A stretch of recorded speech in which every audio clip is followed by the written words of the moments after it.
Hello and welcome to my channel, or welcome back to my channel. My name is Jay and this is a web of classic tales. If you're enjoying the videos, please like, subscribe, share, and comment. If you want notifications every single time a new video is uploaded, please click on the little bell icon. Today we will continue reading Frank Baum's The Marvelous Land of Oz.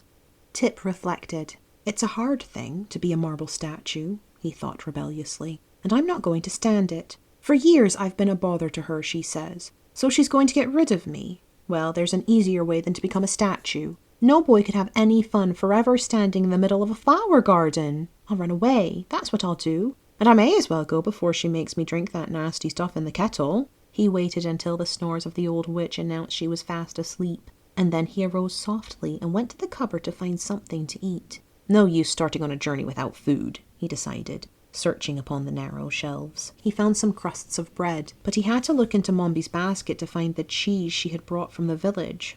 While turning over the contents of the basket, he came upon the pepper box which contained the powder of life. I may as well take this with me, he thought, or Mombi'll be using it to make more mischief with. So he put the box in his pocket, together with the bread and cheese. Then he cautiously left the house and latched the door behind him. Outside, both moon and stars shone brightly, and the night seemed peaceful and inviting after the close and ill-smelling kitchen. I'll be glad to get away, said Tip softly, for I never did like that old woman. I wonder how I ever came to live with her. He was walking slowly toward the road when a thought made him pause. I don't like to leave Jack Pumpkinhead to the tender mercies of old Mombi, he muttered. And Jack belongs to me, for I made him, even if the old witch did bring him to life. He retraced his steps to the cow stable and opened the door of the stall where the pumpkin-headed man had been left. Jack was standing in the middle of the stall, and by the moonlight Tip could see he was smiling just as jovially as ever. Come on, said the boy, beckoning. Where to? Asked Jack. You'll know as soon as I do, answered Tip, smiling sympathetically into the pumpkin face. All we've got to do now is to tramp.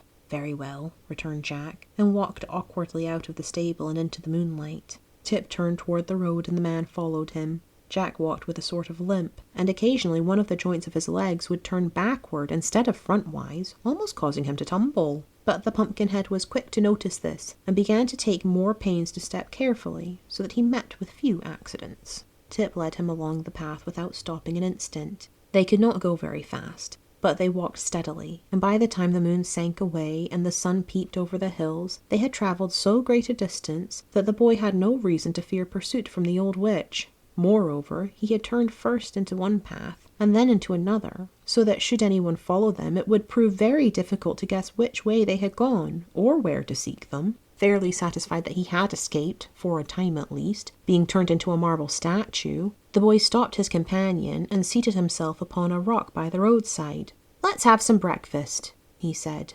Jack Pumpkinhead watched Tip curiously, but refused to join in the repast. I don't seem to be made the same way you are, he said. I know you're not, returned Tip, for I made you. Oh, did you? Asked Jack. Certainly, and put you together, and carved your eyes and nose and ears and mouth, said Tip proudly, and dressed you. Jack looked at his body and limbs critically. It strikes me you made a very good job of it, he remarked. Just so, replied Tip modestly, for he began to see certain defects in the construction of his man. If I'd known we were going to travel together, I might have been a little more particular. Why then, said the Pumpkinhead in a tone that expressed surprise, you must be my creator, my parent, my father, or your inventor, replied the boy with a laugh.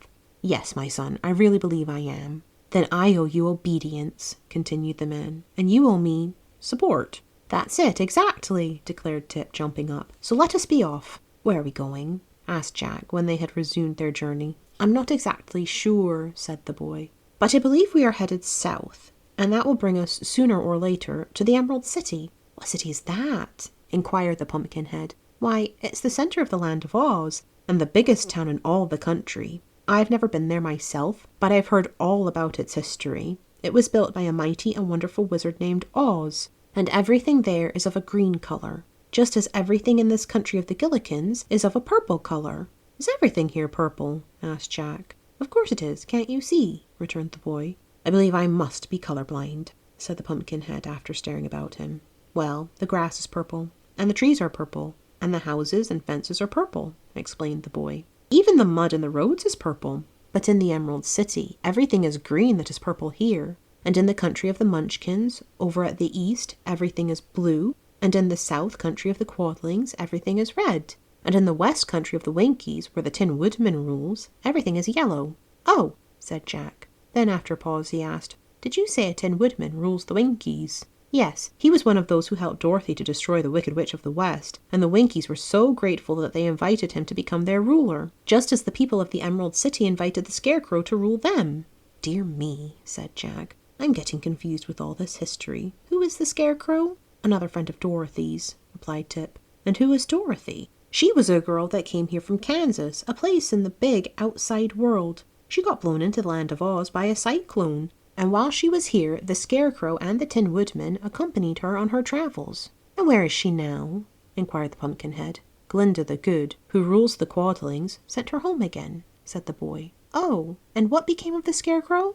"I told you he rules the Emerald City," answered Tip. "I thought you said it was ruled by a wonderful wizard," objected Jack, seeming more and more confused. "Well, so I did. Now, pay attention and I'll explain it," said Tip, speaking slowly and looking the smiling Pumpkinhead squarely in the eyes. "Dorothy went to the Emerald City to ask the wizard to send her back to Kansas, and the Scarecrow and the Tin Woodman went with her. But the wizard couldn't send her back because he wasn't so much of a wizard as he might have been. And then they got angry at the wizard and threatened to expose him, so the wizard made a big balloon and escaped in it, and no one has ever seen him since." "Now, that is very interesting history," said Jack, well pleased, "and I understand it perfectly, all but the explanation."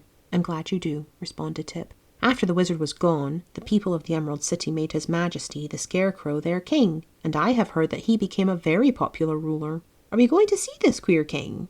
asked Jack with interest. "I think we may as well," replied the boy, "unless you have something better to do." "Oh no, dear father," said the Pumpkinhead. "I am quite willing to go wherever you please."